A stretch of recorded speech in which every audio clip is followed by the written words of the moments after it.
And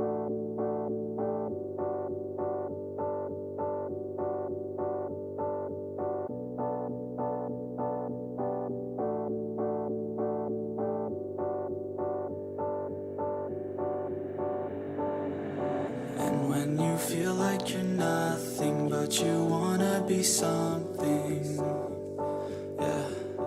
Well, all you really need is hope. I just want you to trust me if you wanna be something. That's right. Let's go. Yeah, when you're feeling down and you're out, like you got nothing but doubt, you're alone in the crowd, just trying to figure it out. All of this cloud and this money got you feeling left out. Listen up to me now, every word that's out of my mouth. Wake up, it's me. You gonna follow your dreams, or are you just gonna be another cog in the sea? You feel the hope in this beat, yeah, the hope that you need to proceed and be exactly what you want it to be. I feel right and I'm proud, hype and I'm loud. I'ma shout all about how I feel in the now. Ain't nobody ever gonna try to change me till I'm dead, pushing up daisies. I'm alone in the crowd, I won't feel down. I got hope right now, and I know I'll be found. I don't really care just what all other haters gotta say. I know everything I do is gonna make them fade away, And when you feel like you're nothing, but you wanna be something, yeah. Well, all you really need is hope. I just want you to trust me if you wanna be something, yeah. Then all you really need is hope. Take a look in the mirror, are you seeing some fear? You hear the voice in your ear, can you start to see clear? Are the bad thoughts near? Or can you be where your feet are, yeah, when you stand right here and say no? I'm never gonna give up, I'm never gonna slow. The one that doesn't give up, never loses to a foe. The one that could show to myself I could go all the way to the top, can't stop me. I'm a soldier, always closer till it's over. Older, but I'm bolder, moving forward, motor, never slower. Good to know ya, don't go make me drop my shoulder. You need to believe you can achieve everything that you dream. Everything that you need is in the air that you breathe. It's in the mind that you feed, it's in the time that you bleed. Every second of life is another blessing to me, And when you feel like you're nothing, but you wanna be something, yeah. Well, all you really need is hope. I just want you to trust me if you wanna be something, let's go. It's what you need when you're down, need when you're out. It's what you need when you're sad and when you feel left out. You feel an energy drought and then creeps out, but with a little bit of hope you can figure it out. Keep your head high even when you're down inside. Through the pain you fight and through the painful nights you keep striving, keep trying, keep driving, rising, keep thriving, surviving. Nothing's in your way but yourself, don't need nobody's help. You can make it through this hell, take it one step at a time, one step as you climb. If you fail you'll be fine, get back up to the grind and never lose sight of your mission. Be driven, this life is a prison if you don't have vision. You're in it to win it, so get it, don't miss it. Your chances now, so be something somehow.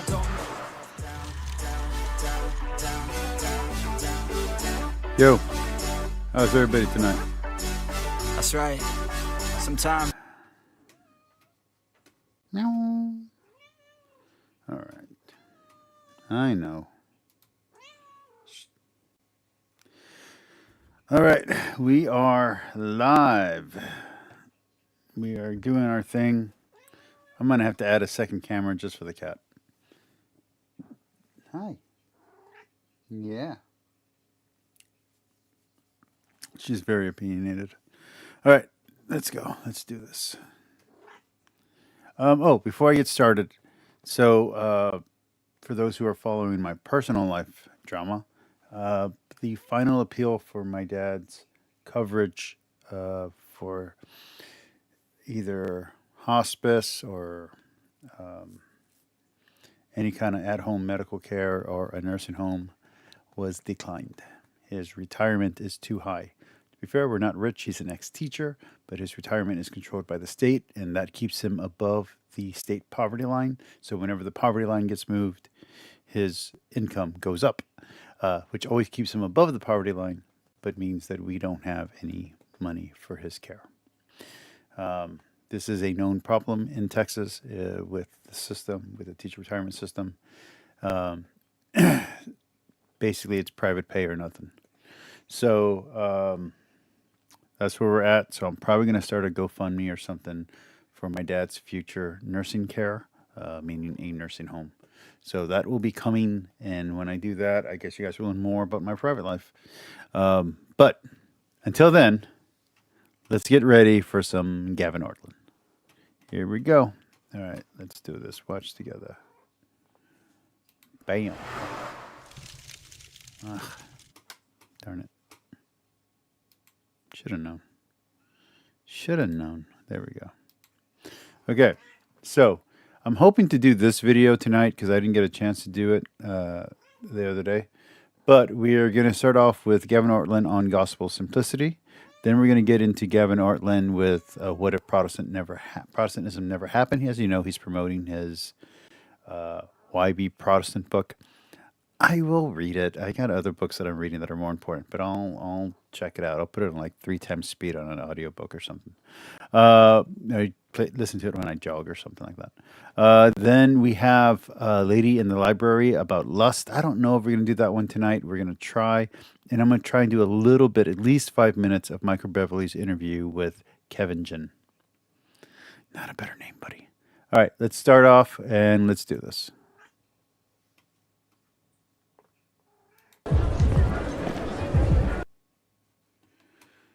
Bum, bum.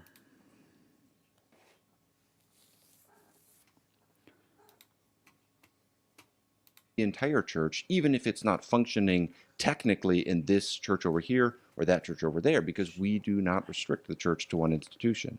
And that I think that is actually the key difference between Protestantism as such and the major non-Protestant options, Roman Catholicism, Eastern Orthodoxy, is this lack of institutional exclusivism.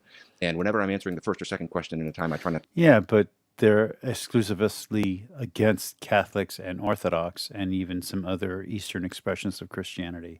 So don't act like there's not exclusivism. It's just if you're in the Protestant family tree, you all consider each other Protestant. That wasn't always the case. That definitely wasn't the case when you guys were going after the Anabaptists. So let's not pretend that everything's Pollyannish. To drone on and on and on here. Oh, I'm awake today. One quick thing about that, and then we'll keep going. But because I just hear this come up over and over again, that when I make that point, the concern is, so what are you advocating for a universalism? Not at all. There are boundaries to the church. We are exclusive. I used to be a universalist. I used to be a universalist. Reading the church fathers assuaded me of that problem. As Protestants, we think the church is here and not there.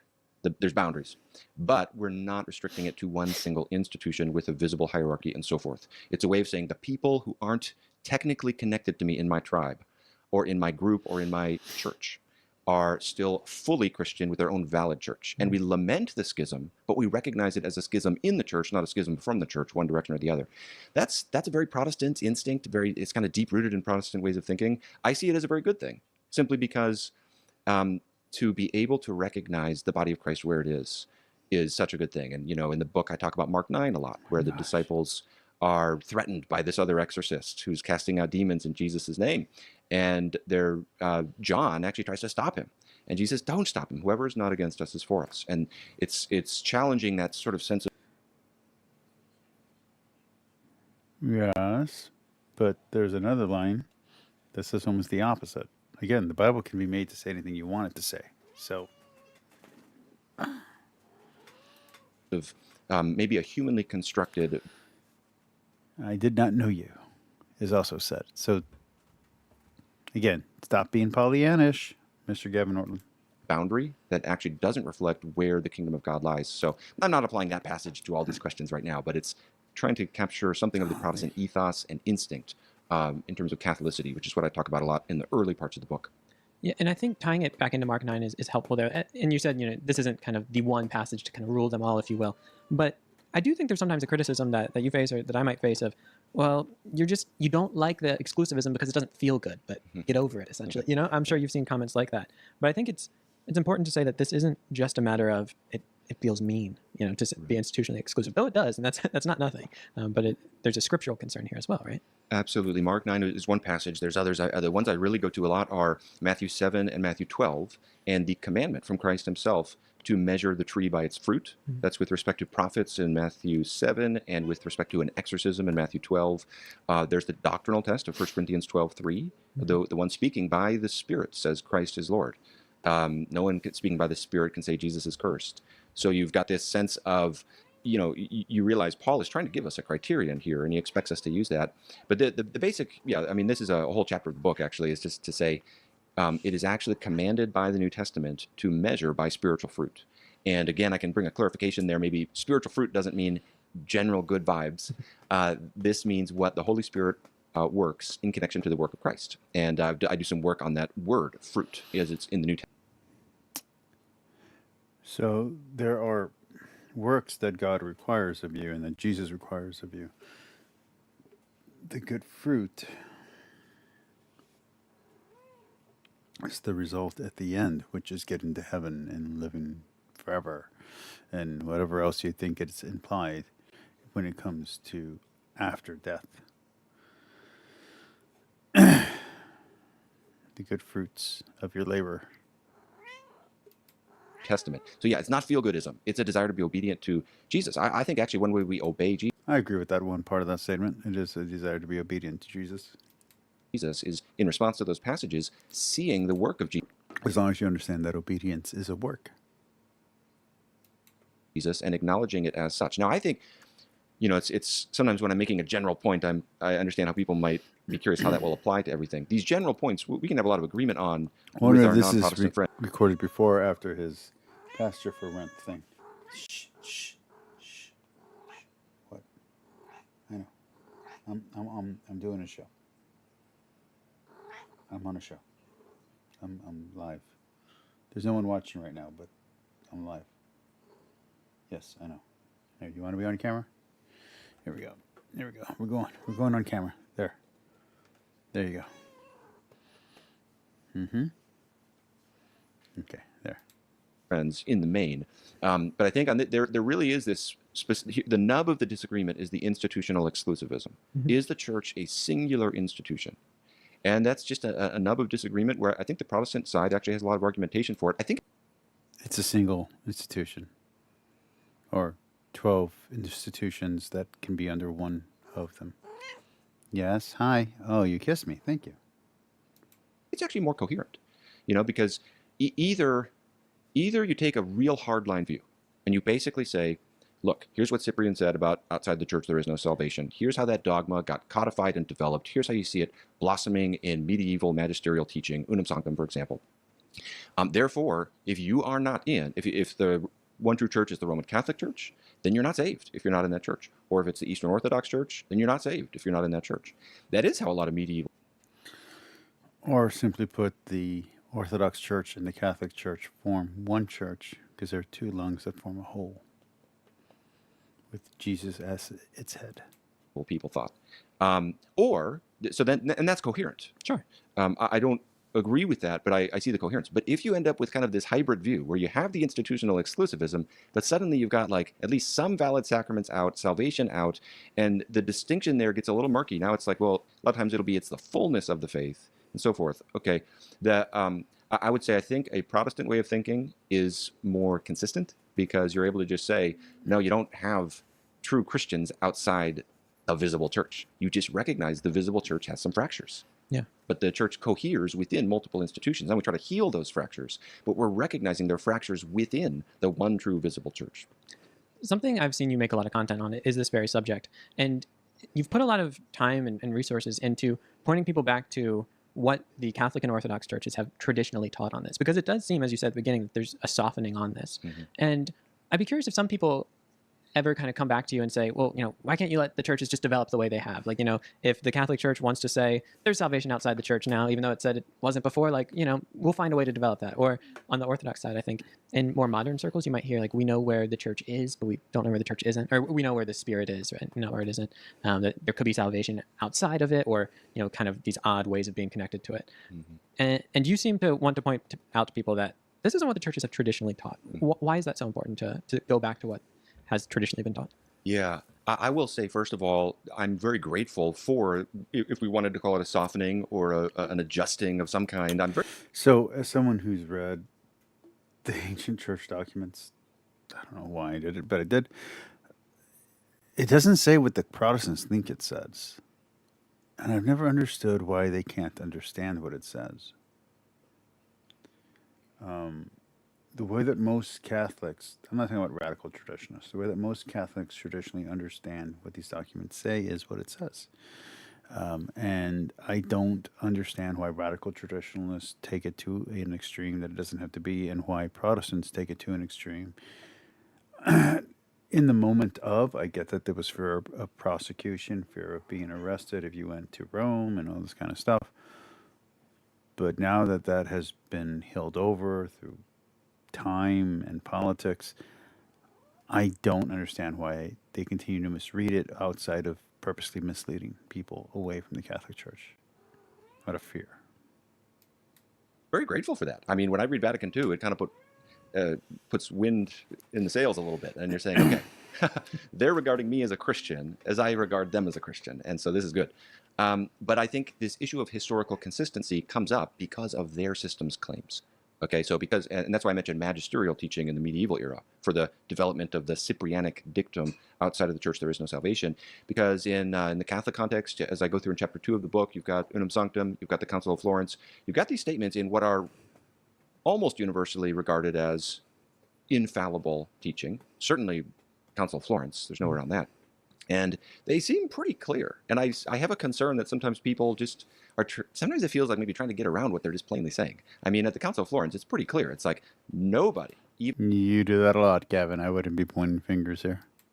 even if you're a martyr, can be saved unless they are within the church before they... I think if we got Gavin Ortlund and Jordan Peterson in a room together and we gave them something that neither one of them wanted to admit to, and both of them agree is true, I think we would see some amazing dodging and weaving to avoid stating the obvious.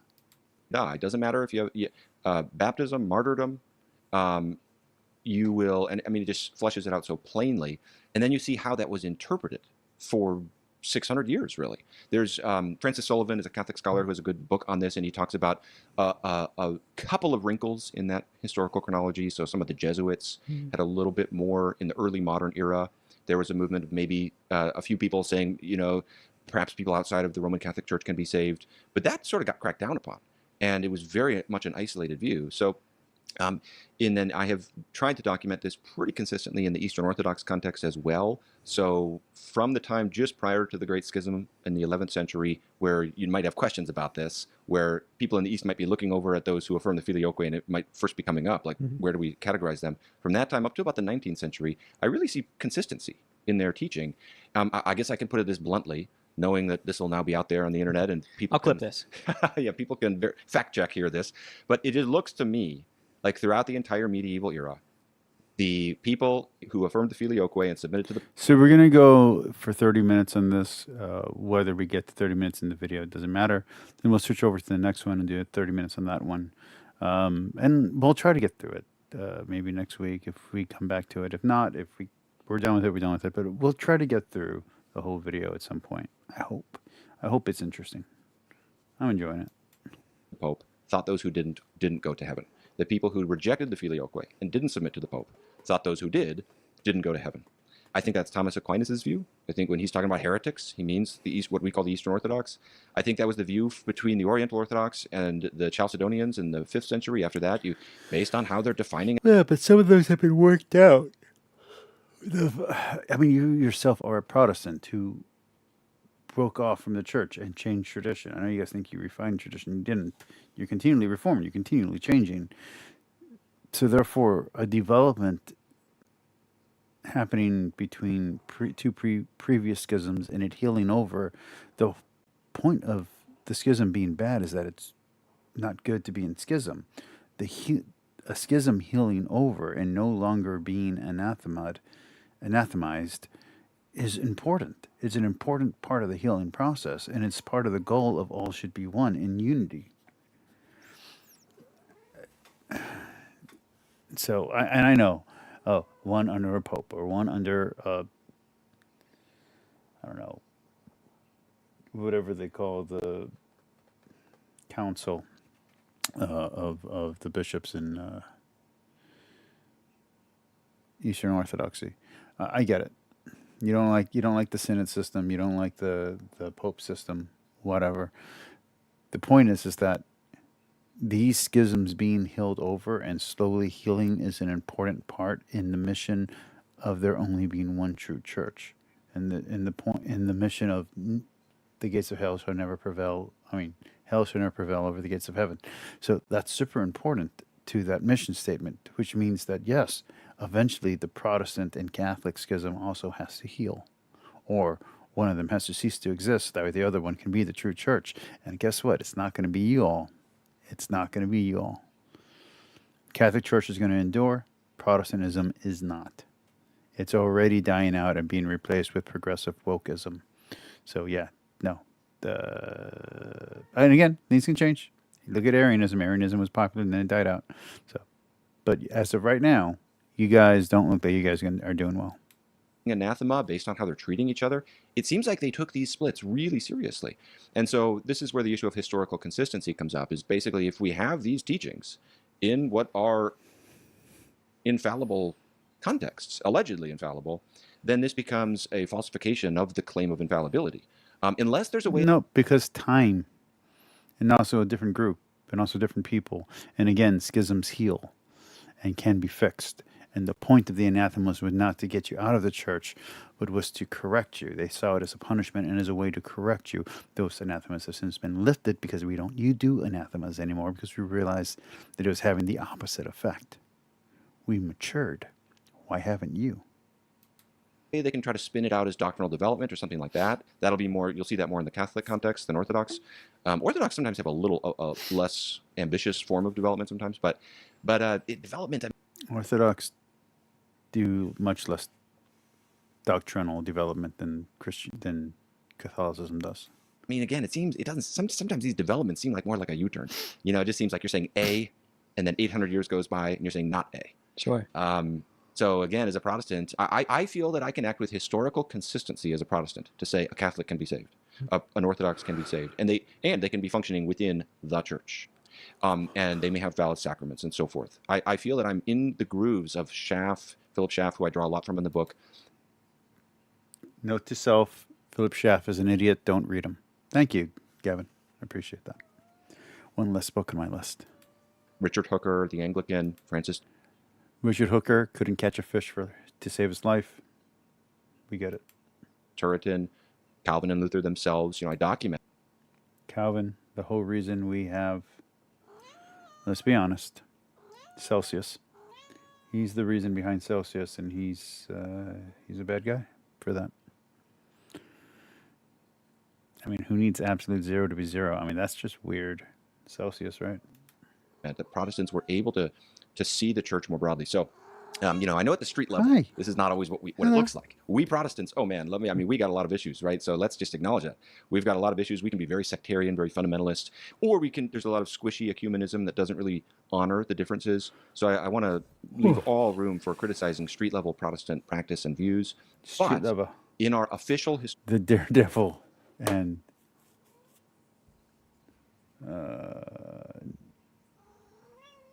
his name's Cage, isn't it?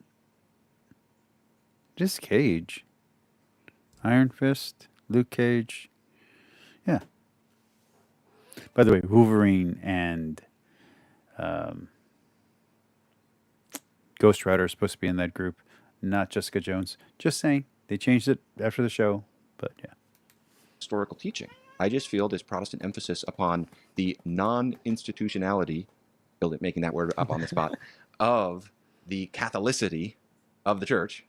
Maybe I should reword that sentence. That sounds like a book title. Yeah, that'll be the next That'll one. Right? Yeah. The whole church is not restricted to one institution. It coheres within multiple institutions. It's visible. We're not denying a visible church. It's visible and invisible. We have that distinction, but it's not. We're not saying it's only invisible. There's a visible church, but she's got these rends and fractures through her. I just feel that that's a very compelling way to look based upon the principle of examining spiritual fruit. I see genuine exorcisms from Catholic exorcists and from Pentecostal exorcists. I think the demons hate us both. I think we're both casting back the demons. And I think a Protestant can say, yeah, because 1 Corinthians 12:3, that Catholic, that Pentecostal both affirm the Lordship of Jesus in the sense that Paul affirmed. They are both, they have the shell of orthodoxy. But that's not to minimize our differences. I'm pretty sure Eastern Orthodox also do.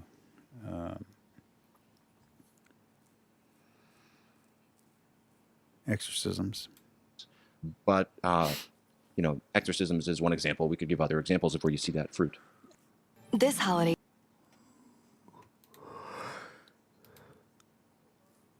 Sorry. Sorry. Yesterday I got sick. That's why I passed out and I couldn't finish the show. That has nothing to do with tonight. Tonight I'm just a little tired, but not sleepy. Exorcisms. I hear that's the key. Put it in the thumbnail. Right, there we go. No, so I think I find this vision. Wow. They shot a shot at Kevin Bertuzzi. Church very liberating. I mean, it's one of my favorite things about Protestantism. And even the Protestants are making fun of you, buddy. Maybe you got to stop doing the grab all. Is being able to say without any sense of reservation that Roman Catholics, Eastern Orthodox are brothers and sisters in Christ. And I think that's a really wonderful part of it. I think at the same time, a ton of people who watch our videos are really looking for the one true church and trying to find the institution that aligns with that. I'd just be curious, not to overanalyze, people's motives, but why do you think it is so attractive to find an institution that matches up one-to-one with the one true church? Because, I mean, I feel like that makes up a large part of both of our audiences. Yeah, I know. Well, and since I've really kind of pushed the sort of ecumenical emphasis of this conversation, before I answer that question, maybe I can just say a word just to clarify that I am in no way, and I know you're not either, trying to minimize these doctrinal differences as though, because there's been a real ecclesial divide. The one true church thing, the way it's worded is confusing and problematic. And I understand why it's worded that way because of Protestantism in a reactionary way and because of Gnosticism in a reactionary way. But the Catholic Church is made up of multiple churches. And I don't mean multiple buildings, I mean multiple sees. There are different churches. I think there's like 27, 26, something like that. There's 26 different churches under one umbrella that we call Catholic, universal. Universal means all the churches. If you go back to the original 12, or you go back to the founding of the 70, and who knows how many churches they established that then failed or disappeared or were destroyed. But when you go back and you look at how many individual churches, the letters to the churches, it doesn't say the letters to the church. When we're talking about the one true church, we mean all the churches united as one, with one voice, in the body of Christ, submitting to Christ as the head. That's what we're talking about. And the reason why we're saying that Protestants are not Christian when we were saying that is because they are opposing the fundamentals of the faith. The division between East and West is not as simple as that. It's not as simple as having practices that are strange.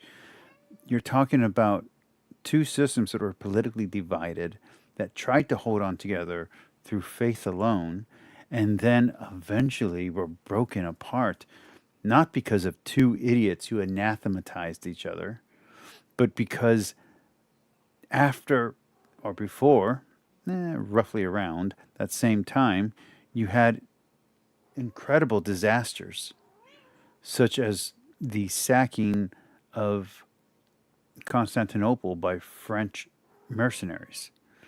That was done in the name of the church. Those are the problems that we have. Excuse me, I gotta take care of something. Between Roman Catholic and Protestant, for example, and that's so. I really appreciate the language of Vatican II of separated brethren, and I like the fact that brethren is the noun and separated is the adjective. But you need the adjective because there's been a real divide here, and so I just want people to understand when we're trying to be generous by being able to see there are Christians, and we're not always saying we know exactly where that is, but we're open to this possibility. But we're not trying to deny the reality of separation that has occurred here. I'm just, I guess, clarifying my own how much I put the emphasis there. But so yeah, your question about searching for the one true church. I don't know that I fully know enough to give a great and exhaustive answer to this. It is interesting, and I guess I could speak to what might be one small fraction of the people in this who are described by this, and that is, and I'm going to say something really simple. It might sound pietistic, and it might be frustrating for someone if this doesn't apply to them. So I'll give permission for anyone hearing this to say, "Oh, that's not me." Totally cool. I sometimes think the ecclesial journey really needs to be met by just simple abiding in Jesus and the experiential and existential reality of union and communion with Christ, and allowing for what our Puritan forefathers spoke about as the testimony of the Holy Spirit to the heart, the touch. So let me explain my theology of that, hoping this could encourage someone out there. I really believe the Holy Spirit has a ministry of assurance. And I never would have guessed that the word assurance would be one of the terms that would be a whole tagline for what I'm trying to do in my ministry. Okay, we're at the 30-minute mark. I'm going to switch off, but I want to say something offensive and controversial, but I'm saying it on purpose. Fuck the Puritans. Okay? That's my opinion on the Puritans. They are not my ancestors. They are not my anything. They conquered some of my family, but no, they are not my ancestors, okay? I'm Native American, I'm Spaniard, I'm Jewish. I have nothing in common with the Puritans, period. I do not like them. I do not like what they did. I do not like who they were. I'm glad I'm not related to them in any kind of way. And they would find it offensive that I said the F word. So that's why I said it. I am not hateful to them. Hopefully they're in heaven. But if they're not my forefathers. I have nothing to do with the Puritans, and I don't like them. All right, let's move along, shall we? They're extremists. Let's see. Let's go to Matt Whitman, and we do another 30 minutes here. Here we go. Bam.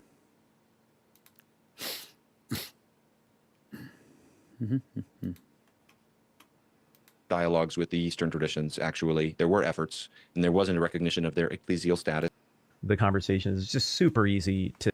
We're having a lot of fun today. I'm joined by Gavin Ortlund. He's got a YouTube channel called Truth Unites. He's a really thoughtful, well-educated guy, and I like the way he comes at the conversation. It's just super easy to fight about Christian stuff and Bible stuff. I mean, come on.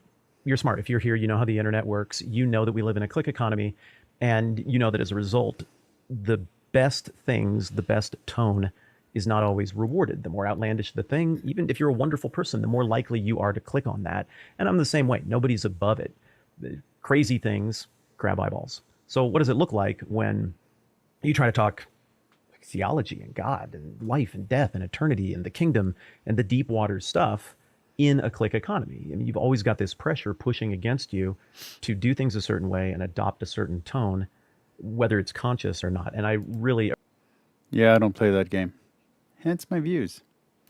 Appreciate my guest, Gavin, because I think he's done a great job of resisting that impulse while also resisting the opposite impulse, which is to think nothing and do nothing to just try to get people to get along by pretending that we all believe all the same things, even when really, truly, convictionally, we don't believe all the same things. I think Gavin has done a great job of threading that needle in his internet game. This is somebody I've been looking forward to connecting with for a long time, and I'm really grateful, Gavin, to have you jumping in so we can game out some of the stuff that you have going on. And I said this yesterday when I did my overview of the video, when we only watched a few minutes of it. I really love Matt Whitman. I love his channel, but I find his ideas and comments on Catholicism to be very disappointing. Again, not that I'm expecting him to become Catholic or endorse Catholic ideas, but it seems like in all of his touring and information and learning, he hasn't learned as much as you would hope he had. Some of these topics you and I have been looking forward to talking about for a while. Yeah, man. Thanks for having me, Matt. I appreciate That's terrible audio. the work you do as well. And you embody the values you just talked about really well on your channel as well. So it'll be fun to talk and encourage each other and hopefully encourage the audience. So, Gavin, you wrote this book. Tell me the name again. Yeah, it's called What It Means to Be Protestant, The Case for an Like I said, I will read this. I will review it. Always Reforming Church. If people are wondering what it looks like, it's this green book. Based on the title of your book, I interpret that to mean that you think Protestantism carries the gospel faithfully. And I guess my question to you would be, why? What about Protestantism makes sense? Why are you writing a book talking about its merits? Well, one of the things I emphasize early on in the book is the vision of Philip Schaff, who was a wonderful 19th century Again, note to self, never read Shaft. Protestant church historian. Anybody who's done work reading the church fathers will probably have heard of his name. And he talks a lot about Protestantism as a renewal movement within the church. I think this is a very captivating way to think. I have to go check on something. I'll be right back. I'm going to let it keep About playing. what Protestantism essentially is. He's basically saying this is not a sweeping off the table of everything else that came prior. It's acknowledging all the good prior. It's not a rejection of everything outside of its own walls. So Protestants are not bound to reject all non-Protestant Christianity in terms of its ecclesial status, valid sacraments, salvation. We can learn and so forth. Philip Schaff had a very, for his time especially, I think a generous posture, and I think that is a strength of historic Protestantism actually, that it doesn't restrict the church to one institution. At the same time, I think, and so it's able to think a little bit in a more capacious way about just where is the church out there. At the same time, I think we need to immediately on the heels kind of never say that in a triumphalist way to an alternative perspective, because we can admit a lot of Protestants don't bear out that vision today. And so when someone thinks of Protestantism, if that's not the first thing that comes into their mind, that's very Sorry, understandable. my Many dad was having a Protestants have nightmare. I little had to go check on him. He's okay. He's fine. bit more of a sectarian mindset that isn't reflective of actually Luther and Calvin and what their aims were. What were their aims? I think their aims were admirable, and I would sum them up by saying, number one, a renewal of the clarity of the gospel in its understanding, especially among the laity. I think that basically in the late medieval West, there was a great anxiety, as there is today in the world. Great anxiety and uncertainty in a sense of the distance of God, and there just wasn't a clear apprehension among many, though they were clear the gospel did not completely die, but among many of the graciousness of God, and that God can be approached on terms of pure grace. Sometimes that was the result of just a lack of bare understanding. I'm going to replay that because I did not catch that. I was listening to it and I did not catch it. Very understandable. Many Protestants have a little bit more of a sectarian mindset that isn't reflective of actually Luther and Calvin and what their aims were. What were their aims? I think their aims were admirable, and I would sum them up by saying, number one, a renewal of the clarity of the gospel in its understanding. Renewal of the clarity of the gospel. I don't think they succeeded in that at all. I think they clouded things up by trying to hold it to an oversimplistic understanding. Especially among the laity. I think that basically in the late medieval West, there was a great anxiety, as there is today in the world. I don't think so. Great anxiety and uncertainty in a sense of the distance of God, and there just wasn't a clear apprehension among many, though they were clear the gospel did not completely die, but among many of the great. The gospel was spreading. That's what led. If the gospel wasn't continuing to spread and continue to be understood, you wouldn't have been able to have your revolution. You needed access to the Bible to be able to argue about what the Bible meant. Literacy in the printing press did help, but also the Catholic Church allowing people access to the Bible is also what caused their own mess. That's why certain bishops and religious leaders tried to limit biblical access in certain areas for different reasons, like people damaging the one Bible that they had or stealing pages or whatever else.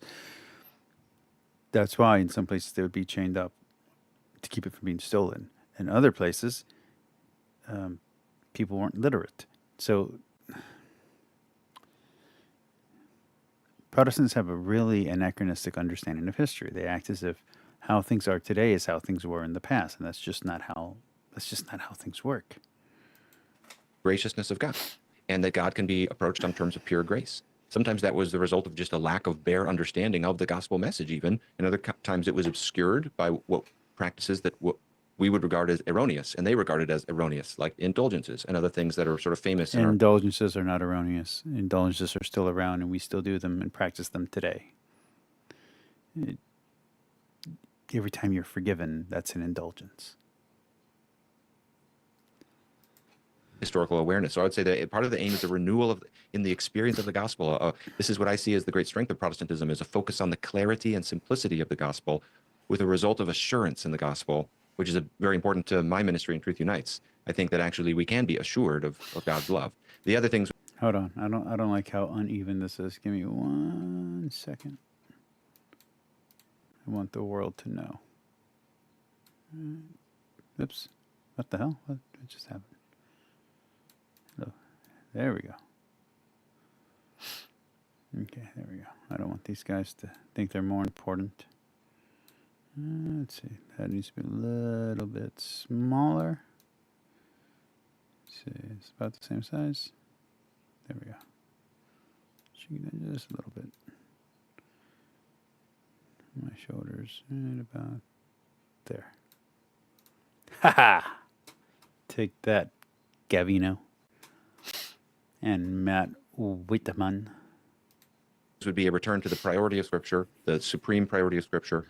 I have another section in the book. What's the other one? Oh, a removal of what I call historical accretions. And by that, I just mean practices and beliefs that had accrued over time gradually that we would regard as not ultimately true and good. And so, the way praying to Mary was functioning at that time, we would say that's an accreted reality that is not good. And it's great. So those three things: renewal of the gospel, removal of historical accretions, return to the paramount role of Scripture. That's how I sum up their aims. Have they failed? Because, those reforms happened, but they happened only through making new institutions. Those reforms got flirted with at the Council of Trent in the mid-16th century, but I think any reasonable onlooker of church history would say, ultimately, the Roman Church did not embrace all of those goals, did not embrace all of those reforms on the part of the reformers. So is their vision achieved or is their vision unachieved?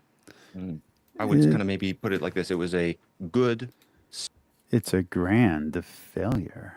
And as wokeism and progressivism creates its own Protestant schism, it becomes even a greater failure. Good job, boys. We appreciate the growing atheism that you thankfully brought about with your appeal to ignorance and your denial of things like evolution and vaccines. Thank you. Not you two gentlemen, but, the people you represent. Step and good initiative that did good, but remains unfinished. Philip Schaff and his colleague John Nevin, one of the quotes I go through in the book is they talk about how the present state of Protestantism is interimistic. They're saying this is a stepping stone along the way. So they were, in other words, they were acknowledging we have not arrived. We have not achieved the goal. We are in process here. But I think it was a good step. And I would like to clarify for anyone watching here, when we say a renewal within the church, we don't mean only within the Roman Catholic Church, though we can hope for that and hope for dialogue and progress and learn from our friends in that tradition and recognize good in that tradition. But it's not like the goal is just that, because we would say the church is bigger than just the Roman Catholic Church. And there were dialogues with the Eastern traditions, actually. There were efforts, and there wasn't a recognition of their... Yeah, and they rejected you wholeheartedly and laughed at your faces and still laugh today. Ecclesial status, Eastern Orthodox, they dislike you more than we dislike you, and we are trying to get you to come back. I'm just saying. And again, these two gentlemen are not the best examples of the worst of Protestantism. These two are probably two of the better Protestant representations you can get today. Matt Whitman is incredibly ecumenical and incredibly intelligent. Gavin Ortlund is just an amazing apologist. Does mean he's sometimes full of shit, but hey, that comes with the job. But he's incredibly sharp, and he's incredibly well-rounded as an apologist.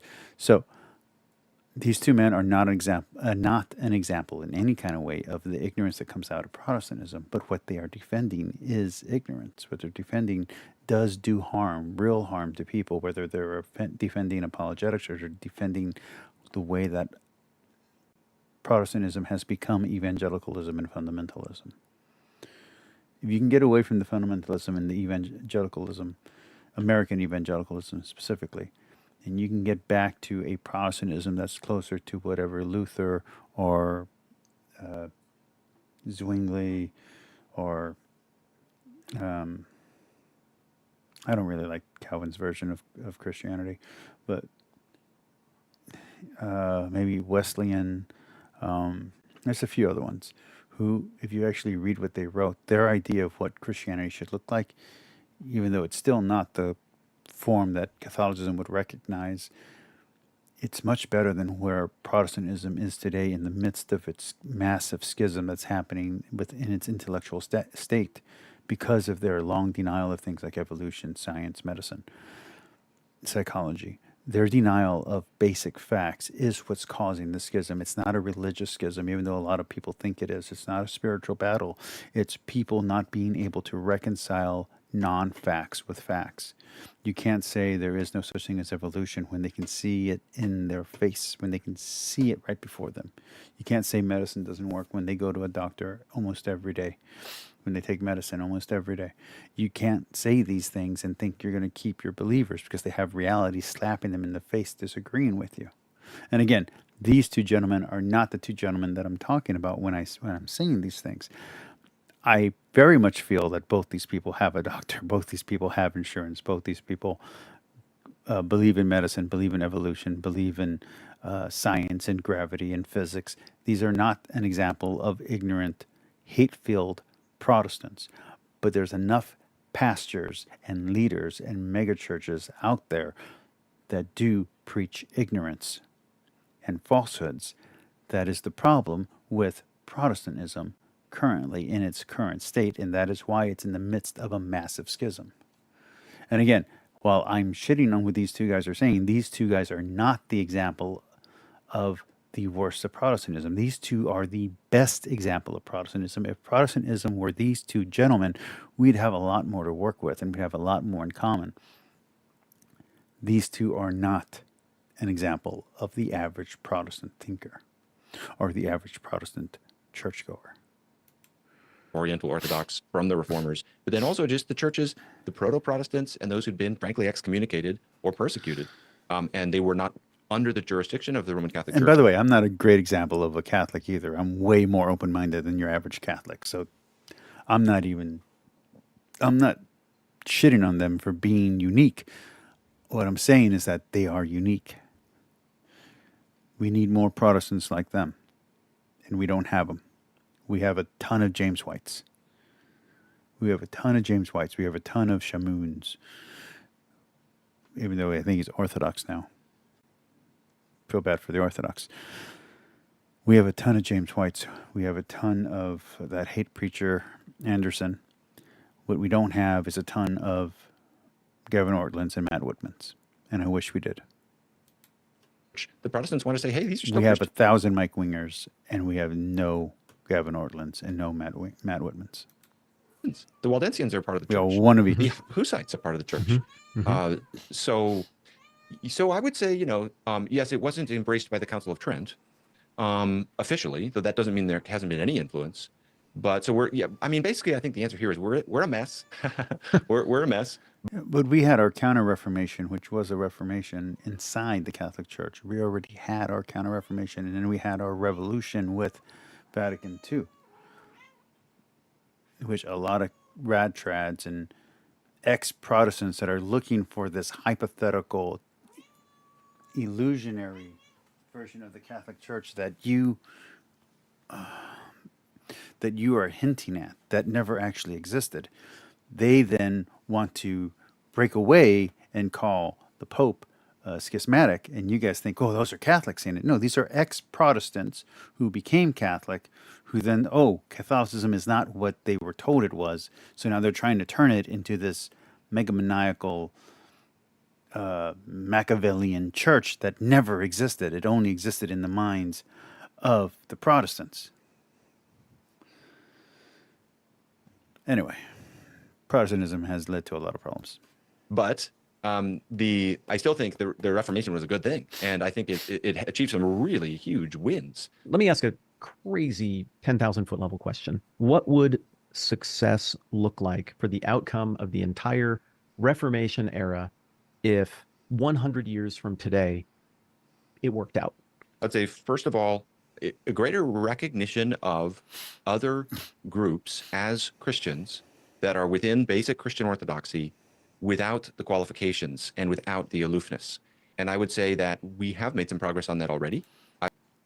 Let's see you say that in the face of Jehovah's Witness, in the face of Mormonism, in the face of Scientology, in the face of voodoo, in the face of anything that's even remotely Christian influenced or popular in the West as a religion. You can't get there, man. You can't get there. I'm sorry. There has to be lines. That's what the Catholic Church was saying to you all. and you were saying, no, it won't happen. That's not going to happen. And then it happened. Then you guys had 1,000 splits. And then you have offshoots that we don't even recognize as Christian. And then we have reactionary religions to our religion. And yeah, so Protestants are brothers in Christ, and some Protestants may get into heaven. Okay, so what? That doesn't fix the problem. We have to heal the schism, which is what you started off as saying you were doing, and then you went headlong the other way, probably because you were getting a lot of pushback online. I still love you. I still think you're great. I still watch your stuff. But the ecumenicalism that you promised in the beginning is not where you ended up. Same thing with Matt Whitman. The ecumenicalism that you promised in the beginning is not where you ended up. I would say that the state of relationship between Protestant and Roman Catholic. That doesn't make you a bad guy, by the way. That does not make you a bad guy. But it is saying that what your original stated goal is not where you ended up going. You ended up becoming more calcitrant in your Protestantism. Versus 100 years ago, I would say is better. In my experience, it's better. I mean, just for me as a person, every year that passes, that is my new best year in terms of getting to know Catholic brothers and sisters and hearing from them and understanding them better and feeling like they get me a little bit better. So yeah. I'm just one guy, but if that's any microcosm of something bigger, I feel that. Yeah, I would say my experience is the same way. And then, of course, in addition to, like, if we wanted to... I would love for these two gentlemen, and Matt Whitman and Gavin don't completely agree. Matt Whitman's objections to the Catholic Church are grounded more in reality than Gavin Ortlund's. Gavin Ortlund's objections are grounded way more in reality than almost any pastor you're going to see on YouTube. That's not what I'm saying. I'm just saying compared to Gavin Ortlund, Matt Whitman's objections are more grounded. So I would love to see these two gentlemen engage with Catholics together, not with gospel simplicity and other, am I Catholic, am I not Catholic? You need like hardened Catholics, people who actually know their faith, not the Tyler Marshalls of the world. Dear goodness, please no. But like the Trent Horns, the Jimmy Akins, and not separately, together, because a lot of the places where I feel Gavin Ortlund fails is within his apologetical mindset. Matt Whitman isn't as much of an apologist. He might be a secret apologist, like that might be what he's doing, but he doesn't feel like an apologist. He feels more like a researcher or like a journalist. And I think that combination with them together would be amazing on interview couches, on streams, with them talking to Catholics, and maybe have kind of maybe an atheist in the middle, kind of summarizing what's going on. Tether our anecdotal experiences down to something more objective. Vatican II has been a game changer for our relationship.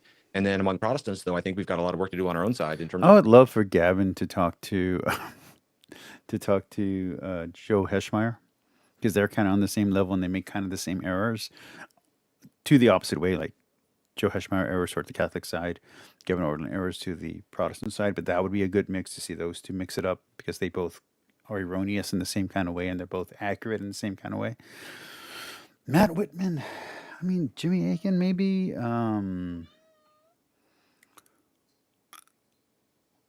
kind of feel like Tim Staples might be a good interlocutor for him.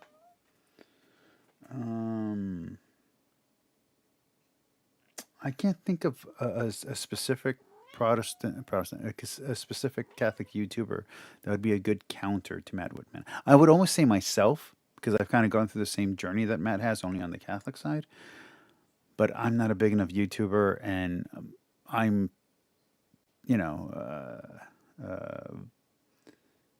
very divisive. So I don't know if I would be the right interlocutor for him. But who knows? Maybe if I keep getting bigger and I keep getting better at the streaming thing and I keep getting better at my videos and my audience keeps growing, maybe it could happen. Who knows? Just what is this? How do we have generosity without compromise? That whole question, I think that's something we've got a lot of work to do on. But so 100 years from now, I could imagine a world in which there was more generosity of posture. I would say then a second thing I would say is greater center of gravity around a kind of Apostles' Creed core. So I think this will be good for Christians if we're able to rally around the basics. This is why we're concerned about things like the bodily assumption of Mary being an infallible dogma and things like this. because we want to say, let's go back to the core where we are most similar to each other. And 6 more minutes, then we're going to take a little break, and then we're going to go into the next video.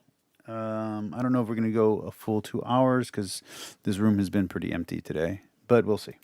what in the early church might have been called something like the rule of faith. If 100 years from now, that's a more visible rallying point that we're focused upon, even if not in complete alignment around it, but just we're focusing on it more. That would be a real win. And then I would say, to whatever extent there's a greater Christianization of the rest of the world, will be a good as well. And we recognize. You know what we'll do 15 minutes of that original video that everyone kind of liked and everybody was kind of watching with me when I was watching it. We'll do that one, which they're talking about Gavin, and we'll do a little bit of that church split channel, just because I feel they did a better job. And then we'll do just a little bit of Kevin. Okay. There's a huge increase of secularism, and there's also various other demographics we can identify where there's huge gospel need still in many parts of the world today. So that my mind, of course, goes to that too for 100 years from now as well. Does there need to wanna be turn some on my sort of fan. institutional merging of all of these different branches of the Yes. Christian family tree Yes. for the trajectory, the character arc Yes. of the Reformation to be resolved in a satisfactory way? Yes. Or do you feel like it's actually to everyone's benefit and to the benefit of the kingdom for there to be multiple institutions No. that persist into the future? No. Well, I tend to think about this like this, and I welcome your thoughts about this as well. But denominational and institutional structures, I see as a good tool for us to function. And I think in the ideal world, we would all be in complete lockstep uniformity. I mean, in the ideal world in heaven, there will not be any sort of fragmentation of any kind, institutional or otherwise. But I also, if we were to ask, is it necessary? I mean, so if you think about how Jesus is building his kingdom right now, and you think about a remote village that acquires the internet, they don't have any contact with any other Christians. There's not even the possibility for institutional incorporation. You know, they don't have any relationships with anybody, but they come into contact with the gospel, and they, a church is birthed, and people are worshiping Jesus. People are getting baptized. They are meeting regularly, taking the Lord's Supper, reciting the Apostles' Creed. The demons are pushed back. The sick are healed. The sorcerers lose their powers and burn their magic books and so forth. And all those wonderful things happen that we see when the kingdom of God goes forward. Is it necessary for that? Now, let's suppose that all of a sudden you are traveling or you're in that part of the world now. What does unity with that church look like? I think so much can happen without some kind of institutional central headquarters that is enfolding all different churches under its banner. So I don't necessarily know, but I do think we need to think about. I mean, I always try to acknowledge Protestant errors as much as I can. I think we can, and this goes back to what Philip Schaff and Nevin and others that we've talked about would emphasize as well, is Protestantism has a kind of downside. It has achieved great purposes, but there's kind of a shadow side, and I think one of those things will be the fragmentation and the kind of just sense of fraying away. And so, to me, when I'm defending Protestantism, as much as I want to defend it, I also want to encourage and challenge Protestants for us to be alert to and steering away from our weak areas. And one of those will be this kind of a fragmentation, a shallowness, a falling away from church history. And I think this is what I would love to give my life to, is kind of built. I mean, I'll be really blunt. Every criticism he's saying right now about Protestantism itself, from the inside looking out, or from the inside looking in, I guess, is from the outside looking in, is when I 100% agree. I believe that these are the actual pitfalls of Protestantism, but I would include the science denial and the medicine denial in there. Trying to do whatever I can to build something healthy, or not even to build it, just to be a part of something God is doing that is healthy. And I think that will mean, basically, I would love to try to help in my own life as well, strengthen Protestant churches and bring greater sort of doctrinal depth to historic Protestantism. I think Protestants have that in their own tradition even, but I think a lot of contemporary Protestant churches have lost touch with our own roots, and we don't even know why we're Protestant anymore. So there's a lot of rehabilitating that I think we need to do. Okay, I'm going to pause it there. I'm going to do a little break, and then I'm going to come back with water, and then we're going to move on to 15 minutes of the more volatile interview on Gavin Ortlund. Then we're going to do 15 minutes on the church split one about Gavin Ortlund, because they just did a great job. And then we're going to do however long until I get tired with Kevin, because I want to do more and more on his stuff, because I find him immensely interesting. All right, let's do the Be Right Back.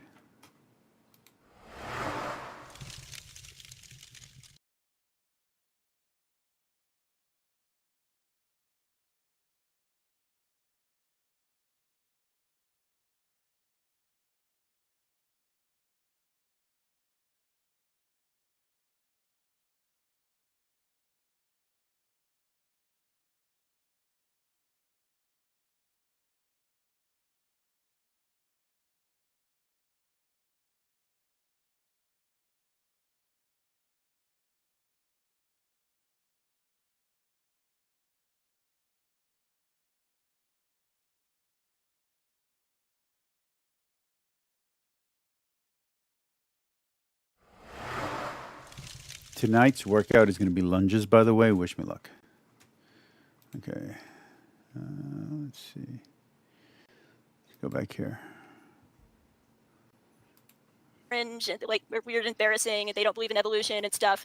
We're the cool kids, okay? We're not like those Christians. You can trust us. You can have enlightened, reasonable conversations with us. You So can that- have your faith heart on Exactly. and your brain on at the same time. Right, and Yeah. that was, that was Kellerism. That was kind of Keller's brand, Church for the City, right? And I'm not saying that Keller was insincere. I'm not saying. I think he loved the city. He wanted to minister to the city and be a missionary to the city, and that was a laudable goal. But unfortunately, that came along with lots of dissing of people to his right, lots of putting space between himself and fundamentalists. So Meg is it's like the fundamentalists strike back in a way. Not that Meg is exactly fundamentalist in every particular herself, but I think that's a big part of. Well, she just admitted that she's a fundamentalist, so I think that pretty much goes without saying that she's not reliable. There we go. What's going on here? Or the new generation of fundamentalism, if it's even still really the right word, looks different than previous generations. Yeah. Ugh. Yuck. So the person who wrote the hit piece on Gavin Ortlund is a fundamentalist, self-admitted. And people supporting her are fundamentalist. That's not good. No es bueno. Yes. And like this was another thing that we were texting about that I think is interesting, is that evangelicalism always liked to paint itself as more cultural. An evangelical fundamentalist. Yeesh. Aware and involved, and perhaps even with the promise that involvement might even hopefully maybe sometime eventually lead to actual influence, right? Whereas the fundamentalists were more separatist and just sort of leave that stuff behind, don't have anything to do with it. The evangelicals are like, you can have something to do with it, and it's a two-way street in terms of the influence. Yeah. And what seems to be weird is that Of the three of them, this guy seems the most reasonable, but all of these people are fundamentally flawed and fundamentally wrong. this kind of weird upside down Twitter world, the fundamentalists seem to be more aware of what's actually going on than the evangelicals. And the roles have almost seemingly reversed. And like the Daily Wire now, which is not a Christian organization, the founder and leader is Ben Shapiro, who everyone knows. He's not the founder and leader. That's just hype that you're buying into. Jeremy Boring's the actual owner, and he has sponsors that, Whatever. Jewish, obviously, but you know they're Christian friendly, and so like the role between politics and faith is like getting flipped, and the cultural awareness of the fundamentalists and the evangelicals is. I'm pretty sure she doesn't consider the Catholics that work at Daily Wire to be Christian. Flipping, and it's all sort of strange. Yeah, so just a couple words about the Daily Wire, so I'll kind of repeat here. The Daily Wire, I think, sort of represents the old Catholic-Jewish mainline axis. Give me $100 for being right. So, you know, like Michael Knowles is a Catholic, Ben is the Jew, Andrew Klavan is the mainline. Wow, she said Jew in an ugly way. Ish, although he's kind of an interesting character. Yeah. So, you know, I can remember before this book, Meg would kind of tell me a little frustrated. She goes, I keep wanting to work on these stories about evangelicals, and I keep kind of bringing them to the Daily Wire. And they're like, wait, what now? Who? I don't... Is this important? Are people going to read this? Because they weren't really paying attention to Andy Stanley, is that a country singer? You know, exactly right, pretty much. And Meg is like, yes, people are interested in this. There is an audience for that. They're like, okay, I guess. And now she's a New York Times bestselling author, so she knew something they didn't. Just like she she gaslit Gavin Ortlund into getting good sales. Machiavellian. knew something that the the preppy evangelicals didn't. And I mean, I don't think she needs a Daily Wire at this point, frankly. I think she could leave them and go start the Meg Basham show and just be her own. I agree. The only one at the Daily Wire up top. I mean, Matt Walsh is a Catholic, right. Also. Jeremy Boring, I guess you would consider an evangelical, but he's the only one. But okay, and he goes to like a Baptist church. Like, I mean, he was a former, like, I think he was a non-denominational pastor for like a minute in LA or something. Cards on the table. I don't like Jeremy Boring. That's a whole other topic. I got a feeling she doesn't like Catholics either, or Jews. She'd hate me. My ancestry's Jewish and my religion is Catholic. Oh, she'd hate me. I wonder if she has a problem with Mexicans.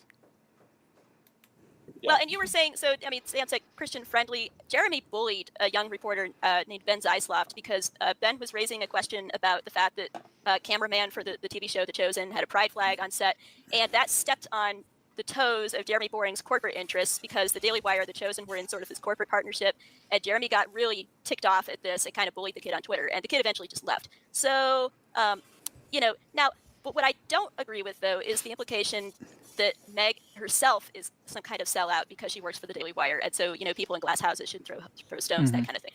I just disagree with that. I mean, I just think of the Daily Wire as a secular company, and she works there just like Tripp has worked for Microsoft, right? I mean, people can work for all kinds of secular companies. And importantly, Daily Wire has, I mean, like I've been saying, if anything, there's a... Daily Wire is a conservative, not a Christian, conservative media outlet. Oblivious to you can be a Christian without being conservative. You can be a liberal Christian. You can be whatever you want Christian. You can be anything in Christian, for the most part. But it's a conservative media outlet. Existence of evangelicals so far from trying to infiltrate and subvert the evangelical church from the inside, they're barely aware that evangelicals even exist. So there's a big contrast between an organization like Daily Wire. I would say with Jordan Peterson, they definitely know evangelicals exist. They're just either wanting to distance themselves from it, or they don't want to get caught up in the drama and day-to-day ignorance of what comes along with evangelicalism. I would say they're not against it because that's their audience. They want the evangelicals to read them, but they don't want to get involved in the day-to-day drama because there's a lot of drama in evangelicalism and Protestantism in general. And I think the fact that Catholicism has now started to get drama as we've gotten more and more of the Protestants to come into our ranks as radical traditionalists, I think that's a real problem. And the kind of stuff that Meg is documenting. So I don't think that she's a sellout herself in that sense. Mm-hmm. So we talked. Could you, Bethel, relate this a little bit to the Mike Licona, Lydia McGrew battles over narrative or literary devices, and how this sort of relates? All right. So that's a massive, giant segue. I'll kind of explain why. Okay, so. A lot of people watching this probably. Speaking of New Testament criticism, move on. Okay. It's related though. I promise it is related. I just need to kind of explain here. So, okay, I'm going to bet that a lot of people watching this don't know who Mike Licona even is. So who Mike is? He's an evangelical. Everybody watching my channel knows exactly who Mike Licona is. Biblical scholar, and people don't talk about him on Twitter. He doesn't have a Twitter. He doesn't get involved in political discussions. In fact, if anything, politically, he's more Trumpy than I am. So it would seem on the surface that so she's Trumpian. We would not get along. There are no connections to be made here. And so that the discourse or the feud that Sam is referring to is that my mother is also a biblical scholar, and she's taken serious issue with Licona's scholarship over the years, and she's written books showing that she believes he's departing from a good handling of scripture, and he's eroding. I'd be interested if the dark magisterium would consider your mother a scholar. That's what I'd be interested in. Kip Davis, if you ever hear this part, is her mother really a scholar?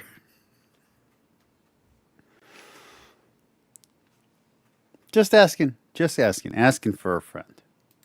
The reliability of the Gospels. But he doesn't want to admit this, and he's been really angry that she's dared to criticize him, and people have lined up on different sides of this. But this has been a very offline, very off-Twitter kind of niche evangelical war, and it's been very, very academic. It's been very focused on biblical scholarship, biblical studies, fundamentalists, evangelicals, liberals. I'm now very curious who her mother is. I really want to know. Okay, what is this? What's the name? Let me see. Let's find out who Bethel Magoo's mother is. Bethel McGrew's mother. Keep playing. Discussion. Okay, so now why do I see some similar patterns here with Meg Basham and Big Eva? Well, you could say that Mike Licona, in his way, is the face of big apologetics, right? And Mike, in his own sphere, in his own way, cringes about fundamentalist biblical scholarship, and wants to kind of distance himself from, wooden literalists, right, who read the Bible in this silly literalist fundamentalist way. And he wants to kind of impress the guild of biblical studies. And so, the guild of biblical studies in this world is to Mike Licona as the New York Times or the Atlantic is to David French or Russell Moore, right?